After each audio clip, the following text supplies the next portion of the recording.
পল্টন থানার একটি মানব পাচার মামলা এবং টাকা আত্মসাতের মামলায় লেফটেন্যান্ট জেনারেল অবসরপ্রাপ্ত মাসুদউদ্দিন চৌধুরীকে 5 দিনের পুলিশ রিমান্ডে নিয়েছিল। রিমান্ডে জিজ্ঞাসাবাদ করে আজকে বিজ্ঞ আদালতে তাকে তদন্তকারী কর্মকর্তা উপস্থাপন করেন এবং তাকে আবার 7 দিনের রিমান্ড চেয়ে দরখাস্ত দাখিল করেন আদালতে।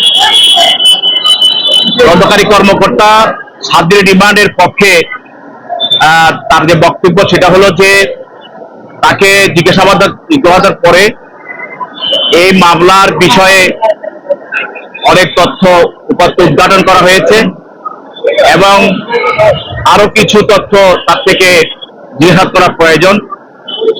এর কারণ ইতিমধ্যেই একজন আসামি, এই মামলার 12 নম্বর যে আসামি, সে আদালতে স্বীকারোক্তিমূলক জবানবন্দি দিয়েছে, যেটাকে আমরা 164 জবানবন্দি বলি। এই জবানবন্দিতে যিনি স্বীকারোক্তিমূলক জবানবন্দি দিয়েছেন আসামি, তিনি বলেছেন যে এই মামলায় এই যে 24,000 কোটি টাকা মালয়েশিয়াতে লোক পাঠানোর কথা বলে যে তারা মানুষ থেকে গ্রহণ করেছে এবং এর মধ্যে তারা 24,000 কোটি টাকা আত্মসাৎ করেছে।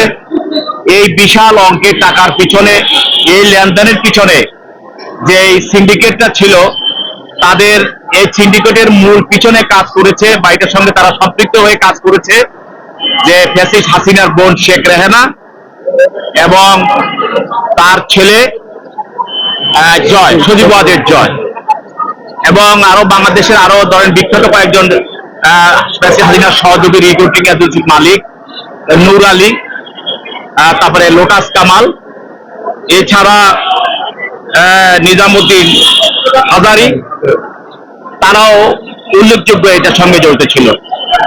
মোটামুটি বাংলাদেশের মালয়েশিয়াতে বিশাল পরিমাণ লোক, সংখ্যক লোক পাঠানোর যে একটা প্রক্রিয়া, সে প্রক্রিয়ায় এরা সবাই এই সিন্ডিকেটে অংশগ্রহণ করেছে। সরকারের উপরে মহলকেও তারা সন্তুষ্ট রেখে এই 24,000 কোটি টাকা তারা আত্মসাৎ করেছে। পরিণামে এক সময় গিয়ে এইগুলি জানাজানি হওয়ার পরে এক সময় মালয়েশিয়াতে আমাদের শ্রমবাজার বন্ধ হয়ে গিয়েছিল কয়েক মাসের জন্য, এটা আপনারা জানেন। এই ঘটনাটা এই যে 164 স্বীকারোক্তিমূলক জবানবন্দি, এইটার আলোকে শেখ রেহেনা, সজীব জয়, নূর আলী, লোটাস কামাল, নিজাম হাজারি সহ এবং নাসিম, আরেকজন হলো শেখ হাসিনার আলাউদ্দিন নাসিম, তার এপিএ ছিল এক সময়, পরবর্তীতে এমপি হয়েছে, সেও তার নিকট আত্মীয়, সেই সহ এই ধরনের ঘটনাটা তারা ঘটিয়েছে এবং এই 24,000 কোটি টাকা আত্মসাতের পিছনে এরা সবাই জড়িত।